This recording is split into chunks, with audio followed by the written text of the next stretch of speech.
Hi friends, ഞാനിന്ന് നിങ്ങളുമായിട്ട് share ചെയ്യാൻ പോകുന്നത് എല്ലാ വീട്ടമ്മമാർക്കും വളരെ യൂസ്ഫുള്ളായ നല്ല അടിപൊളി ടിപ്സുകളുമായിട്ടാണ്. അപ്പോൾ വീഡിയോ സ്കിപ്പ് ചെയ്യാതെ കാണുക. അപ്പം എൻ്റെ ഈ ചാനൽ സബ്സ്ക്രൈബ് ചെയ്യാതെ കാണുന്ന ആരെങ്കിലും ഉണ്ടെങ്കിൽ പ്ലീസ് ഒന്ന് സബ്സ്ക്രൈബ് ചെയ്ത് സപ്പോർട്ട് ചെയ്യാനും കൂടി മറക്കരുത്. അപ്പോൾ നമുക്ക് ടിപ്പിലോട്ട് കിടക്കാം. അപ്പം ഞാൻ കുറച്ച് കഞ്ഞിവെള്ളം ഒരു ടിന്നിനകത്തോട്ട് എടുക്കുകയാണ്. അപ്പോൾ നമുക്ക് ആവശ്യത്തിനനുസരിച്ചുള്ള കഞ്ഞിവെള്ളം എടുത്താൽ മതി. ഒരുപാട് കഞ്ഞിവെള്ളത്തിൻ്റെ ആവശ്യമില്ല. അപ്പോൾ ഇതിനായിട്ട് മെയിനായിട്ട് നമുക്ക് ചേർക്കാനുള്ളത് ഉജാലയാണ്. അപ്പോൾ ഒരു 4-5 തുള്ളി ഉജാല നമുക്ക് ഒഴിച്ചു കൊടുക്കാം. അപ്പോൾ നമ്മൾ ഡ്രസ്സൊക്കെ ഇപ്പോൾ വൈറ്റ് ഡ്രസ്സൊക്കെ നമ്മൾ കളർ വെക്കുന്നതിന് വേണ്ടിയാണ് ഉജാല ഒഴിക്കാറ്. പക്ഷേ അതിന് മാത്രമല്ല, ഇങ്ങനെയുള്ള ഒരുപാട് കാര്യങ്ങൾക്ക് നമുക്ക് ഉജാല കൊണ്ട് പ്രയോജനപ്രദമാണ്. അപ്പോൾ ഞാൻ ഒരു 5 തുള്ളിയോളം ഉജാല ഒഴിച്ചിട്ടുണ്ട്. അപ്പം നല്ല ഒരു കളറാണ് നമുക്ക് കിട്ടുന്നത്. ഇതുകൊണ്ട് എന്ത് വാഷ് ചെയ്താലും നമുക്ക് നല്ല രീതിയിൽ കളറ് കിട്ടും. അതുമാത്രമല്ല ക്ലീനായി കിട്ടുകയും ചെയ്യും. ഇനി ഇതിനകത്തോട്ട് നമുക്ക് കുറച്ച് പേസ്റ്റാണ് വേണ്ടത്. അപ്പോൾ അത് നമുക്ക് ഇതിനകത്തിട്ടാൽ അലിഞ്ഞു പോവില്ല. അതുകൊണ്ട് ഞാൻ ഇത് പ്രത്യേകം ഒരു ഗ്ലാസ്സിനകത്തോട്ട് ഇട്ടിട്ട് നമുക്ക് ചൂടുവെള്ളം ഒഴിച്ചു കൊടുക്കാം.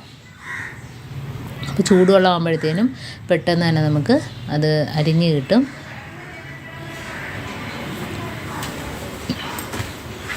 അപ്പോൾ അത് നല്ലോണം ഒന്ന് മിക്സ് ചെയ്ത് കൊടുക്കുക. ആ പേസ്റ്റ് അലിഞ്ഞ് വരുന്ന രീതിയിൽ നമുക്ക് മിക്സ് ചെയ്ത് കൊടുക്കാം. അപ്പോൾ ചൂടുവെള്ളം ആകുമ്പോഴത്തേന് പെട്ടെന്ന് തന്നെ അലിഞ്ഞ് കിട്ടും. അപ്പോൾ ഇതിനകത്ത് വേറെ പ്രത്യേകിച്ച് ഒന്നും തന്നെ ചേർക്കുന്നില്ല. കാരണം കഞ്ഞിവെള്ളം തന്നെ ഒരു ക്ലീനിങ് സൊല്യൂഷൻ തന്നെയാണ്. പിന്നെ അതിൻ്റെ കൂടെ ഉജാല, പിന്നെ നമ്മുടെ ടൂത്ത് പേസ്റ്റ്, പിന്നെ കുറച്ച് വിനാഗിരിയും കൂടെ ഞാൻ ഒഴിച്ചു കൊടുക്കുന്നുണ്ട്. ഇപ്പോൾ കണ്ടോ, എല്ലാം നല്ല രീതിയിൽ കലങ്ങി കിട്ടിയിട്ടുണ്ട്. അപ്പോൾ അതിൻ്റെ കളർ ഇച്ചിരി വ്യത്യാസം വന്നിട്ടുണ്ട് ടൂത്ത് പേസ്റ്റ് ഒഴിച്ചപ്പോഴത്തേനും. കണ്ടോ, അപ്പോൾ എല്ലാം അതിനകത്ത് ഒഴിച്ചു കൊടുക്കാം. അപ്പോൾ ഒന്നുകൂടെ അതിനകത്ത് ഇരുന്നതും കൂടെ നമ്മൾ ഒഴിച്ചു കൊടുത്തിട്ടുണ്ട്. പിന്നെ കുറച്ച് വിനാഗിരി, കണ്ടോ, ഇത്രയും വിനാഗിരി ഞാൻ ഒഴിച്ചു കൊടുക്കുന്നുണ്ട്. ഒരു 3 ടേബിൾ സ്പൂണോളം വിനാഗിരി ഒഴിച്ചു കൊടുക്കുന്നുണ്ട്. അപ്പം നല്ലൊരു സൊല്യൂഷനാണിത്. നമ്മളിത് വെച്ച് പാത്രം, സെറാമിക്കിൻ്റെ ഗ്ലാസ്സുകൾ, പ്ലേറ്റുകൾ, അതേപോലെ തന്നെ സിങ്ക്, വാഷ് ബേസിൻ, അതുപോലെ നമ്മുടെ ക്ലോസറ്റ്, നമ്മുടെ എന്ത് വേണേലും നമുക്കിത് വെച്ച് ക്ലീനാക്കി എടുക്കാൻ പറ്റും. നല്ല അടിപൊളി ക്ലീനിങ് സൊല്യൂഷൻ തന്നെയാണിത്. ഇപ്പം ഞാൻ ഇതിനകത്തുനിന്ന് കുറച്ച് ഒരു ബേസിനകത്തോട്ട് എടുക്കുന്നുണ്ട്. ഇനി ഇതിൽ ഞാൻ ഗ്ലാസ് ഇട്ട് വെക്കുകയാണ്. അപ്പം ഞാൻ തേക്കാത്ത നല്ല കറ പിടിച്ച ഗ്ലാസ്സാണ് ഇട്ട് വെക്കുന്നത്. അപ്പം നമുക്ക് തേക്കാതെ തന്നെ ഇതിനകത്ത് ഒരു അരമണിക്കൂറോളം ഇതേപോലെ ഇട്ട് വെച്ചാൽ അതിനകത്തുള്ള കറയെല്ലാം പോയിട്ട് ഗ്ലാസ്സിന് നല്ലൊരു തിളക്കവും നല്ലൊരു വെട്ടി തിളങ്ങും. അപ്പോൾ ഇതിപ്പോൾ അരമണിക്കൂറായപ്പോൾ ഞാൻ എടുത്ത് കാണിക്കുകയാണ്. കണ്ടോ, അതിനകത്തുള്ള കറയെല്ലാം പോയി കിട്ടിയിട്ടുണ്ട്. അപ്പോൾ ഈ രീതിയിൽ തന്നെ നമുക്ക് പാത്രങ്ങളാണേലും, അതേപോലെ തുരുമ്പിച്ച പാത്രമാണ്, ഇടയ്ക്കിടയ്ക്ക് തുരുമ്പുണ്ട്, ഇത് വെച്ചിട്ട് ഒന്ന് ഒഴിച്ചു കൊടുത്തതിന് ശേഷം ഒന്ന് തേച്ച് കൊടുക്കുക. നല്ല രീതിയിൽ ക്ലീനായിട്ട് കിട്ടും. നമുക്ക് ലൈവായിട്ട് തന്നെ കാണാൻ തേക്കുമ്പം. കണ്ടോ, തുരുമ്പിച്ച് നമ്മൾ ഉപയോഗിക്കാതെ മാറ്റിയിട്ട പ്ലേറ്റ് പാത്രങ്ങളാണിത്. അപ്പോൾ ഇത് വീഡിയോയ്ക്ക് ലെങ്ത് വരണ്ടാന്ന് വെച്ചിട്ട് ഞാനെല്ലാം ഓരോന്നായിട്ട് കാണിക്കുകയാണ്.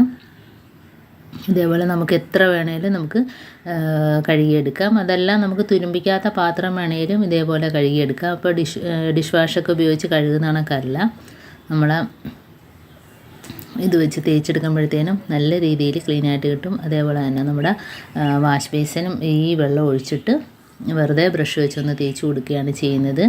അപ്പോൾ തന്നെ നമുക്കതിൻ്റെ മാറ്റം നമുക്ക് അറിയാൻ പറ്റും. അപ്പോൾ കണ്ടോ, ഇത് വെച്ച് ഞാൻ വെറുതെ ബലം ഒന്നും കൊടുക്കുന്നില്ല, വെറുതെ ജസ്റ്റ് ഒന്ന് തേച്ച് കൊടുക്കുക ചെയ്യുന്നത്. ആ തേക്കുമ്പം തന്നെ നമുക്ക് അതിനകത്തുള്ള മഞ്ഞ കറകളും അഴുക്കുകളും പോകുന്നതായിട്ട് കാണാൻ പറ്റും. കണ്ടോ, അപ്പോൾ നമ്മൾ സാധാരണ വാഷ് ബേസിനൊക്കെ അഴുക്ക് പിടിക്കുമ്പോഴത്തേനും നമ്മൾ എത്ര സ്ക്രബ്ബർ ഒക്കെ വെച്ചിട്ട് ഡിഷ് വാഷ് അതല്ലെങ്കിൽ എന്തെങ്കിലുമൊക്കെ ലിക്വിഡ് വാഷ് വെച്ചിട്ടാണ് നമ്മൾ തേച്ചൊരച്ച് കഴുകുന്നത്. അപ്പം അതൊന്നും വേണ്ട. അതിനേക്കാളും നല്ലൊരു കളറും നല്ലൊരു വെട്ടവും തിളക്കവും ഒക്കെ ഇതൊഴിച്ച് ചെയ്യുമ്പോഴത്തേനും കിട്ടും. അതുമാത്രമല്ല പെട്ടെന്ന് നമുക്ക് കറ പിടിക്കത്തുമില്ല. ഇത് വെച്ച് ചെയ്യുമ്പോഴത്തേനും പെട്ടെന്ന് കറ പിടിക്കത്തുമില്ല. ഇപ്പോൾ കണ്ടോ, നല്ല ക്ലീനായിട്ട് നല്ല കണ്ണാടി പോലെ കിട്ടിയിട്ടുണ്ട്.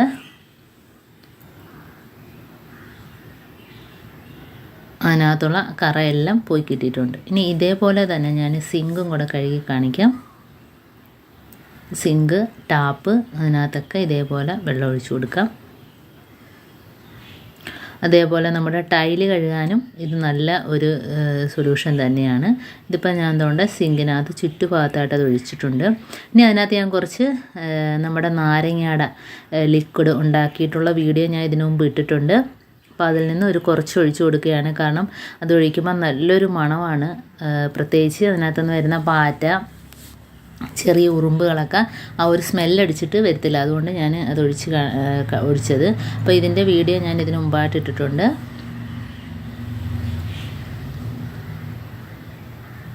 അപ്പോൾ കണ്ടോ, തേയ്ക്കുമ്പം നല്ല രീതിയിൽ ക്ലീനായിട്ട് കിട്ടിയിട്ടുണ്ട്.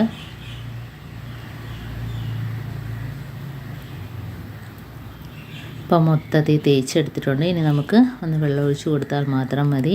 ഇപ്പോൾ ഒരുപാടിട്ട് തേച്ചൊരച്ച് കഴുകേണ്ട കാര്യമൊന്നുമില്ല. കാരണം പ്രത്യേകിച്ച് അതിനകത്ത് പിടിച്ചിരിക്കുന്ന കറകളൊക്കെ പോകാനാണ് നമുക്ക് ഇത് കൂടുതലായിട്ട് ഉപയോഗമുള്ളത്. ഇപ്പോൾ ടാപ്പുകളൊക്കെ കണ്ടോ നല്ല രീതിയിൽ വെട്ടിത്തിളങ്ങുന്നുണ്ട്. അപ്പോൾ ഇതിനകത്തൊരു തുള്ളി സോപ്പോ ലിക്വിഡോ ഒന്നും തന്നെ ഇല്ലാതെ തന്നെ നമ്മൾ ക്ലീനാക്കി എടുത്തിട്ടുണ്ട്.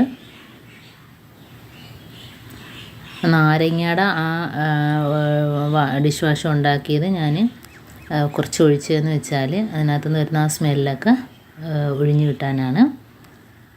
അതേപോലെ തന്നെ നമ്മുടെ ക്ലോസറ്റ് അതിനകത്ത് ഇതേപോലെ ഒന്ന് ഒഴിച്ചു കൊടുത്താൽ മതി. ഇപ്പോൾ ആ കാണുന്ന കറ അപ്പോൾ അങ്ങനെ ഒന്ന് ഒഴിച്ചിട്ട് നമ്മൾ രാത്രി ഒഴിച്ചിട്ട് രാവിലെ ഫ്ലഷ് ചെയ്യുന്നതായിരിക്കും ഏറ്റവും നല്ലത്. അതല്ലെങ്കിൽ ഒരു അരമണിക്കൂറോളം ഇങ്ങനെ ഒഴിച്ചിട്ടതിന് ശേഷം നമ്മളൊന്ന് ഫ്ലഷ് ചെയ്ത് കൊടുത്താൽ മതി. ആ കറയെല്ലാം ഇളകി അങ്ങ് പോവും. അപ്പോൾ ക്ലോസറ്റ് തന്നെ നല്ല ക്ലീനായിട്ട് തന്നെ കിട്ടും. കണ്ടോ, അപ്പോൾ നമ്മൾ ഇതേപോലെ ഇതിപ്പം ഒരു 10-15 മിനിറ്റ് ഇട്ടതിന് ശേഷമാണ് ഞാൻ ഫ്ലഷ് ചെയ്തത്. അപ്പോൾ കണ്ടോ നല്ല രീതിയിൽ തന്നെ ക്ലീനായിട്ട് കിട്ടിയിട്ടുണ്ട്. മെയിനായിട്ട് അതിനകത്തുള്ള കറകളൊക്കെ പോയി കിട്ടും. അപ്പം എൻ്റെ ഈ ടിപ്പ് നിങ്ങൾക്കെല്ലാവർക്കും ഇഷ്ടമായെന്ന് വിചാരിക്കുന്നു.